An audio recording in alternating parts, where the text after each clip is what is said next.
KKR जो company है उसने $625 मिलियन का इन्वेस्टमेंट किया है विनी कॉस्मेटिक्स में। तो पहली बात है, KKR जो कंपनी है ये शाहरुख खान वाली KKR नहीं है, ये कोलबर्ग क्रेविस रॉबर्ट्स है जो ग्लोबल इन्वेस्टमेंट कंपनी है।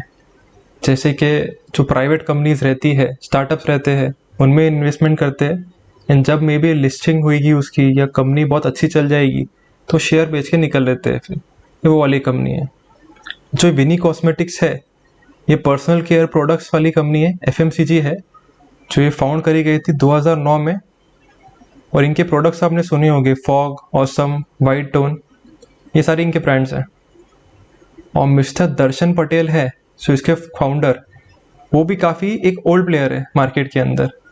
इनने 2010 में खुद की पारस फार्मास्यूटिकल्स, जिसके ब्रांड्स के आपने डेफिनेटली ऐड देखे होंगे, मूव, क्रैक, एजगार्ड, ये सब इसके प्रोडक्ट्स थे।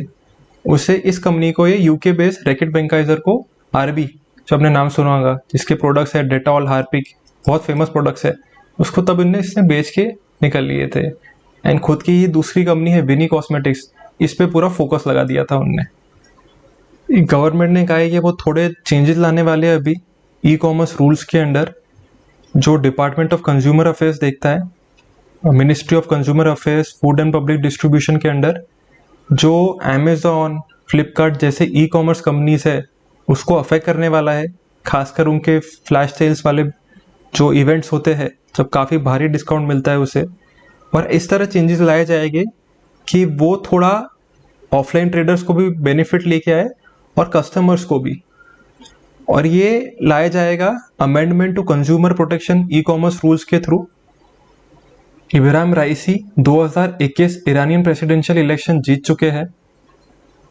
ये ईरान का 8th प्रेसिडेंशियल इलेक्शन था और इब्राहिम राइसी हसन रोहानी को करेंगे सक्सीड अगस्त में। अभी तो ये सिर्फ चीफ जस्टिस ऑफ ईरान है और प्रेसिडेंट इलेक्ट, और इनके ऊपर काफ़ी सैंक्शन चल रहे हैं UN के। ये कहा गया था इनने क्राइम अगेंस्ट ह्यूमैनिटी किया है, क्योंकि ये पार्ट थे प्रोसिक्यूशन कमेटी के 4 मेंबर टीम थी जो, जिसके अंदर एग्जीक्यूशन किया गया था काफ़ी पॉलिटिकल प्रिजनर्स का 1988 में। इंटरनेशनल योगा डे 21 जून को मनाया जाता है। इस साल PM मोदी जी ने M योगा ऐप लॉन्च किया, इस पर आप फ्री में जाके योगा सीख सकते हैं।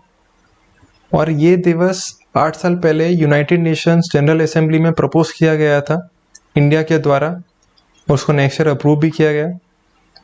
और यूनाइटेड नेशंस के देखा जाए 6 मेजर पार्ट्स होते हैं: general assembly, security council, economic and social council, trusteeship council, international court of justice and the UN secretariat. और आज के दिन काफ़ी चीज़ें ऐसी मनाई जाती है, पर आपसे मैक्सिमम एक क्वेश्चन पूछेंगे तो ये पूछेंगे कि वर्ल्ड नेशनल म्यूजिक डे कब सेलिब्रेट किया जाता है, तो वो भी 21 जून को मनाया जाता है। तो bitcoin value falls further due to China crackdown. China के अंदर ट्रेडिंग करेंसी की तरफ बिटकॉइन पहले से ही बैंड है, और अब चाइना ने न्यू रेगुलेशन ले आया है इसकी माइनिंग के ऊपर भी। उसकी वजह से बिटकॉइन की वैल्यू और डाउन चले गई है। और मई के अंदर जब टेस्ला के CEO एलन मस्क ने कहा था कि टेस्ला अभी बिटकॉइन को पेमेंट की तरह यूज़ नहीं करेगा एज अ मेथड, और उन्हें एनवायरमेंट फैक्टर्स को कोट किया था कि इससे बहुत ज़्यादा बिजली का उत्पाद होता है, इसलिए हम इसे यूज़ नहीं करेंगे, तब बिटकॉइन की वैल्यू और भी डाउन चले गई थी। और मेनली गवर्नमेंट्स को इससे प्रॉब्लम क्या है बिटकॉइन से? पहले कि ये अनरेगुलेटेड है और दूसरा एनोनिमस है। इससे दिक्कत ये आती है, जैसे कि हम भारत के अंदर कभी भी कुछ रेस्टोरेंट में जाते हैं खाना खाने या कोई भी गुड्स खरीदते हैं तो उस पर हमें GST देना पड़ता है, और वो होता है बैंक के थ्रू ट्रेस हो जाता है। यूजुअली आप कैश जैसी चीज़ यूज़ करेंगे तो वो ट्रेस नहीं हो पाता, और बिटकॉइन भी ऐसी चीज़ है कि ट्रेस नहीं हो पाता है। इसी हर एक सरकार चाहती है कि या तो हम खुद का एक ब्लॉकचेन का कोई करेंसी लॉन्च करें, या तो फिर हम यूज़ ही नहीं करें, इसे टोटली बैन कर दें। तो चाइना ने सोचा है टोटली बैन कर दिया जाए इसका। 2020 ओलंपिक्स से देखा जाए तो 2021 होने चाहिए, बस जस्ट बिकॉज इसका मार्केटिंग हो चुका है इसे 2020 ओलंपिक्स बुलाया जाता है। उसने बोला है कि 10,000 स्पेक्टेटर्स अलाउ करेगा फिजिकल प्रेजेंस के अंदर, बिकॉज पहले डिसाइड हुआ था कि पूरा वर्चुअल होगा, गेम्स खेले जाएंगे जापान में और इसे सिर्फ टेलीकास्ट किया जाएगा, कोई भी ऑडियंस अलाउड नहीं होगा। पर अब डिसाइड किया है कि 10,000 जितने की लोगों को अलाउ करेंगे स्टेडियम में, हर वेन्यू के ऊपर। और देखा जाए तो ये इवेंट चलेगा 23 जुलाई से लेके 8 जुलाई तक। और जापान को इसका फ़ायदा इसलिए बिकॉज ये ऑलरेडी इनको काफ़ी भारी पड़ चुका है, काफ़ी ज़्यादा ये पैसा डाल चुके हैं इंफ्रास्ट्रक्चर कॉस्ट के ऊपर, नए नए स्टेडियम बनाने के ऊपर। उन्हें लोग हायर भी किए होंगे इसे मेंटेन करने के लिए स्टेडियम, और काफ़ी खर्चा इन्हें मार्केटिंग पे भी कर चुके थे। और जो इनकी इनकम आनी चाहिए थी थ्रू टिकट्स, टूरिस्ट और एडवर्टाइजमेंट जो कंपनी करती थी, वो सब इनका लॉस में जाने वाला था। तो एटलीस्ट ये 10,000 की वजह से थोड़ा इनको रेवेन्यू में फ़ायदा आएगा। और एक और क्वेश्चन पूछ सकते हैं कि इसके मैस्कॉट क्या है ये ओलंपिक के। तो मिराई तोवा एंड सोमनिटी, ये जापानीज टर्म है दो, ये सिर्फ आपसे पूछ सकते हैं, इसके मीनिंग नहीं पूछेंगे, खाली आपसे नाम पूछ सकते हैं। India US setup a hydrogen task force, ये स्ट्रैटेजिक क्लीन एनर्जी पार्टनरशिप के अंडर किया गया है, जो ministry of new and renewable energy India के और यूएस डिपार्टमेंट ऑफ एनर्जी के बीच में है, जैसे कि अफोर्डेबल हाइड्रोजन सॉल्यूशन बनाए।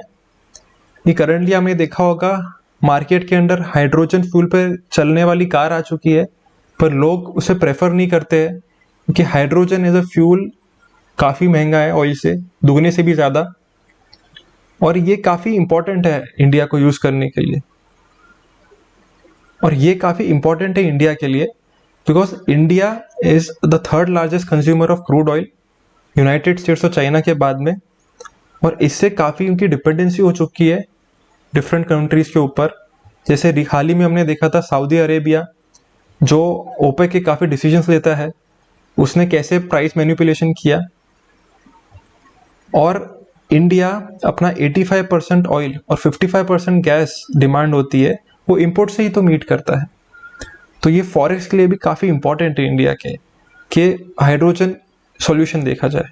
खेल केंद्र बनाए जाएंगे दिव्यांग लोग के लिए, ये अनाउंसमेंट किया है यूनियन मिनिस्टर थावरचंद गहलोत ने, जो ministry of social justice and empowerment के है यूनियन मिनिस्टर। और ये इनने कहा है लुकिंग एट द पैरालंपिक्स के परफॉर्मेंस था इंडिया का लास्ट ओलंपिक्स के अंदर, वो काफ़ी अच्छा रहा था। जैसे आप देखेंगे इधर के ओलंपिक्स में इंडिया ने सिर्फ 2 मेडल जीते थे और पैरालंपिक्स के अंदर 4 मेडल जीते थे इंडिया ने। और जो ये 5 सेंटर है केंद्र, उनमें से सबसे पहला वाला अहमदाबाद में बनेगा। और Karnataka bank declares loan 160 crore के जो Reliance home and Reliance commercial को दिए थे वो फ्रॉड।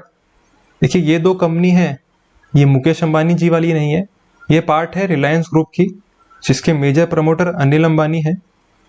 और कर्नाटका बैंक ने ये पूरे पैसे इनको नहीं दिए थे, इसका सिर्फ 2% शेयर है कर्नाटका बैंक का। ये काफ़ी मल्टीपल बैंक से लोन लिए गए थे रिलायंस ने।